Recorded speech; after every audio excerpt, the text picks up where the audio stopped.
Lagi dengan saya, Bruder Theo. Apa kabar? Semoga Anda sehat dan baik-baik saja.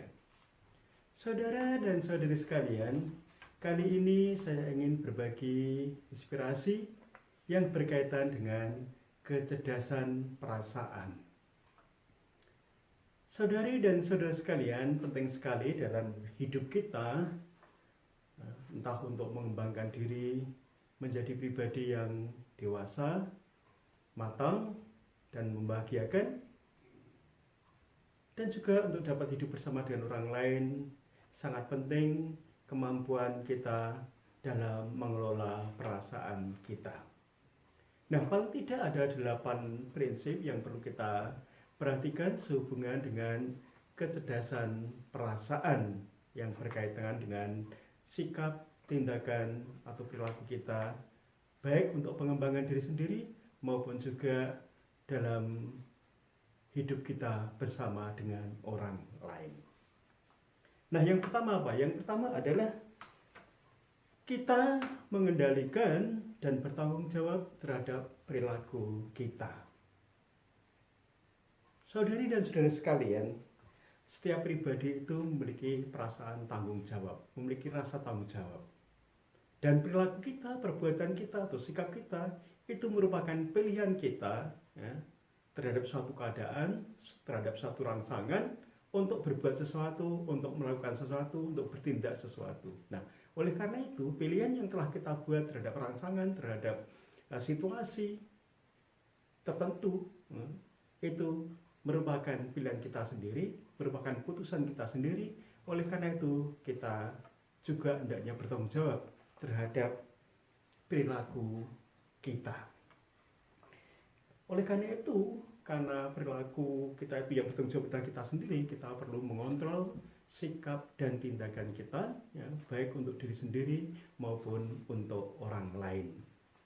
Yang kedua adalah prinsip orang lain tidak dapat mengendalikan perasaan kita. Ini penting, karena perasaan itu ada di dalam diri sendiri. Kitalah yang mengendalikan perasaan kita. Perasaan muncul di dalam diri kita, ya. Pada dirinya sendiri perasaan itu adalah netral, tergantung bagaimana kita bersikap mengambil keputusan terhadap perasaan yang ada di dalam diri kita. Apakah kita hanya mengikuti perasaan kita, atau kita mencoba mencerna dengan penuh kesadaran dengan pikiran kita, ya, untuk mengendalikan energi dari perasaan yang kita alami, entah itu perasaan gembira, perasaan senang, perasaan sedih, perasaan marah, dan seterusnya. Yang kita gunakan adalah energinya, bukan perasaannya, ya. Dan sekali lagi, ya, tidak ada orang lain yang dapat mengendalikan perasaan kita. Kita sendirilah yang mengatur, yang mengendalikan. Orang lain mungkin dapat memberikan rangsangan, orang lain mungkin dapat memberikan pengaruh atau pendapat, tapi tetap kita sendirilah yang menentukan, karena di situ ada ruang-ruang pilihan, ya, terhadap perasaan yang sedang kita alami. Dan ruang-ruang pilihan atau ruang pilihan-pilihan itu tergantung bagaimana kita menggunakan atau mengelola perasaan yang sedang kita alami. Apakah kita hanya mengungkapkan begitu saja, ya, entah itu perasaan gembira, senang, sedih, susah, kecewa, dan seterusnya, atau kita menggunakan energinya, dayanya, ya, yang seringkali dapat kita pergunakan secara positif. Umpama energi marah. Marah, mengapa saya gampang tersinggung, umpama. Nah, maka daya marah itu kita pakai untuk, ya, melawan, ya, perasaan mudah tersinggung dengan sikap terbuka, dengan sikap tersemeleh, dengan sikap bahwa, ya, semua orang bisa melakukan kesalahan, semua orang bisa melakukan hal yang tidak sesuai dengan harapan kita, dan seterusnya. Nah, yang ketiga adalah bahwa setiap pribadi itu berbeda, dan ini sudah kita akui, ya, secara pengetahuan seringkali, tapi seringkali dalam praktek itu sulit kita lakukan. Tapi ini yang harus kita sadari terus-menerus, bahwa setiap pribadi itu berbeda, pengalaman berbeda, perasaan berbeda, sejarah hidupnya berbeda, latar belakang keluarganya berbeda-beda satu dengan yang lainnya.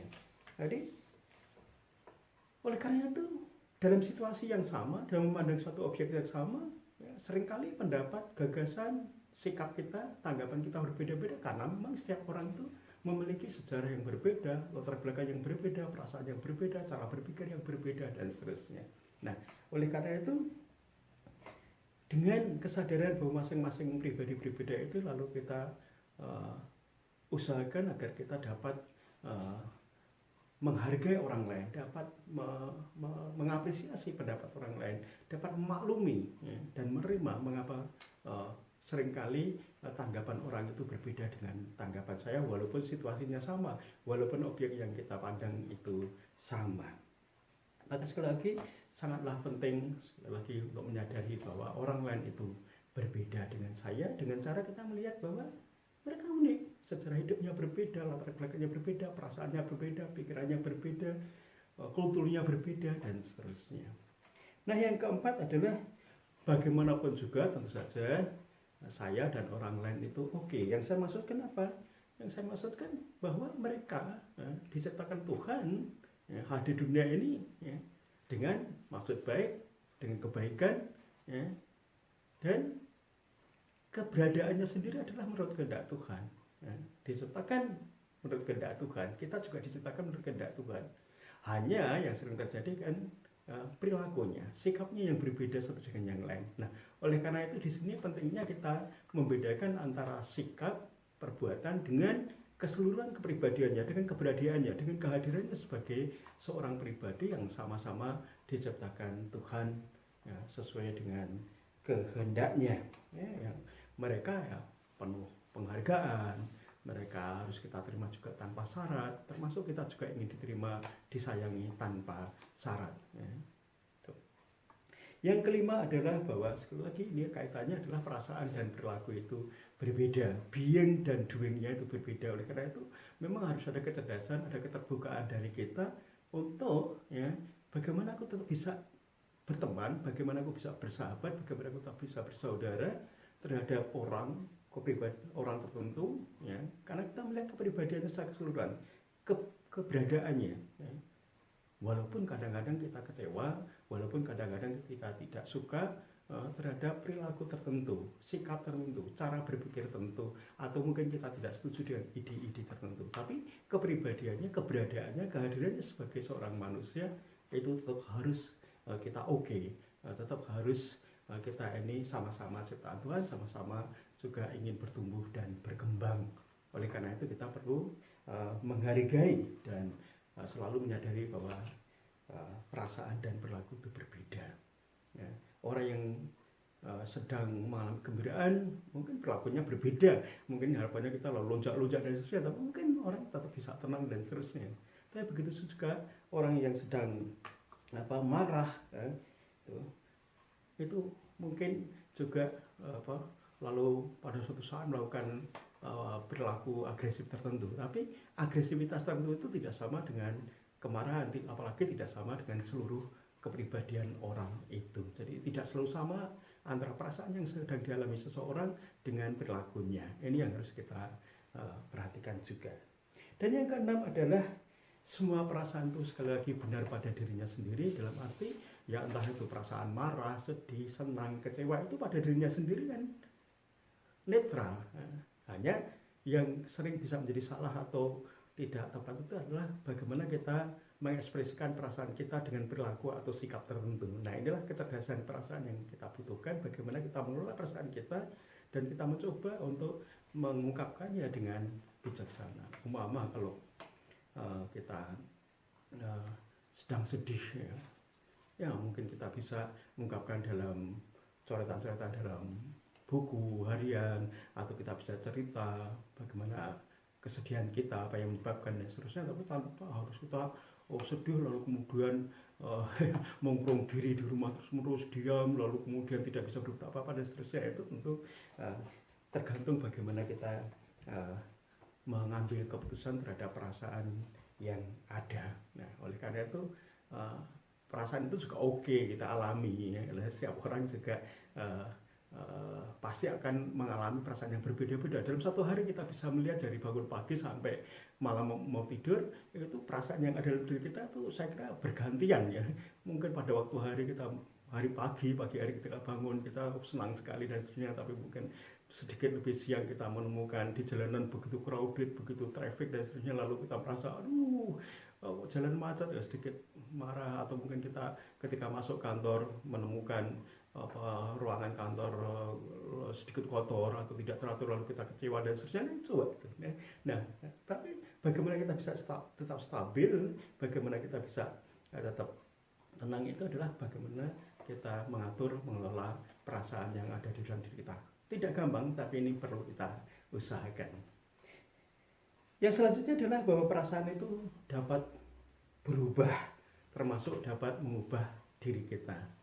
Ya jelas, ya seperti tadi yang saya katakan, ya, pada pagi hari kita perasaan senang, ya tentu saja bisa mengubah kita yang mungkin sedikit capek, tidurnya masih belum cukup, tapi karena ada perasaan senang, mungkin matahari terbit dengan cerah dan seterusnya, atau anak-anak atau istri atau suami datang membangunkan dan seterusnya, lalu kita merasa gembira, itu bisa mengubah diri kita, lalu kita juga menjadi bergembira, kita lalu bersemangat untuk bekerja.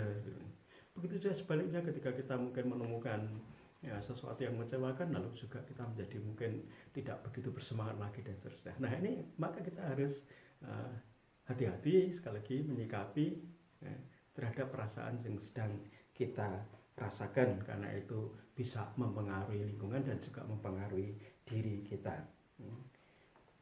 Kalau kita ini dilahirkan sebagai orang introvert, maka sepanjang hidup ya kita akan menjadi orang introvert. Yang kita usahakan tentu saja hanya mengurangi sikap-sikap introvert itu dengan cara-cara lebih terbuka, lebih aktif dan seterusnya. Tapi sebaliknya juga kalau kita dilahirkan sebagai orang extrovert, ya sepanjang hidup kita akan menjadi orang extrovert. Yang penting adalah bagaimana sekali lagi kita mengelola kepribadian kita, entah yang introvert atau extrovert, itu menjadi lebih positif, menjadi lebih baik dengan cara mengurangi kelemahannya dan menambah kekuatan dari masing-masing kepribadian. Itu yang perlu kita usahakan, yang bisa kita usahakan. Dan prinsip yang selanjutnya adalah bahwa setiap pribadi itu memiliki kecenderungan alamiah untuk tumbuh dan berkembang. Lahir, tumbuh kembang, ya, lalu meninggal. Ya, tentu antara lahir dan meninggal itu ada banyak step, ada banyak level perkembangan dan pertumbuhan dan seterusnya. Tapi saya kira itu hal yang biasa semua. Lahir, jadi besar, tumbuh dewasa, kemudian meninggal. Kita tidak bisa mengelak akan proses alamiah itu. Dan ini semua mengalami. Oleh karena itu juga sikap kita terhadap diri kita dan orang lain itu tidak bisa menghakimi atau tidak bisa mencap, karena mereka berubah, mereka berkembang, mereka bertumbuh. Kita juga sama, kita berkembang, kita berubah, bertumbuh.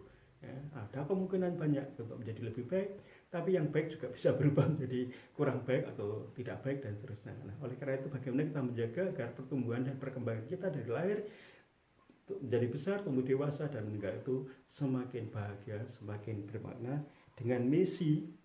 Nah, proses perkembangan hidup kita dengan hal-hal yang positif, ya, dengan perasaan-perasaan yang lebih positif. Nah, saudari dan saudara sekalian, itulah yang perlu kita usahakan yang berkaitan dengan kecerdasan perasaan. Nah, oleh karena itu kita juga tidak perlu mengubah orang. Kita tidak bisa mengubah orang. Ya. Yang kita bisa usahakan untuk diri kita dan juga orang lain adalah menyediakan kondisi-kondisi, menyediakan hal-hal yang dibutuhkan oleh orang lain maupun kita untuk dapat bertumbuh kembang menjadi lebih baik, untuk menjadi lebih positif, agar kita semakin berbahagia dan bermakna. Nah, yang kita sediakan adalah situasi yang lebih positif, yang menyebabkan orang berkembang. Ya, seperti kita menyediakan tanah yang subur untuk tanaman, ngecori atau menyirami, ya, watering atau memberi pupuk, ya, diletakkan di bawah sinar matahari dan seterusnya, sehingga ini ada pertumbuhan, ada perkembangan dengan baik. Ya, begitu juga dengan diri kita dan orang lain. Ya. Sekeras apapun kita menekan orang, sekeras apapun kita mengubah orang, mereka tidak akan berubah, ya, karena itu keputusan mereka sendiri. Kita hanya memberikan fasilitas, kita hanya memberikan situasi, kita hanya memberikan kondisi-kondisi tertentu yang mereka butuhkan untuk berkembang, untuk tumbuh, karena semua secara alamiah itu bertumbuh kembang.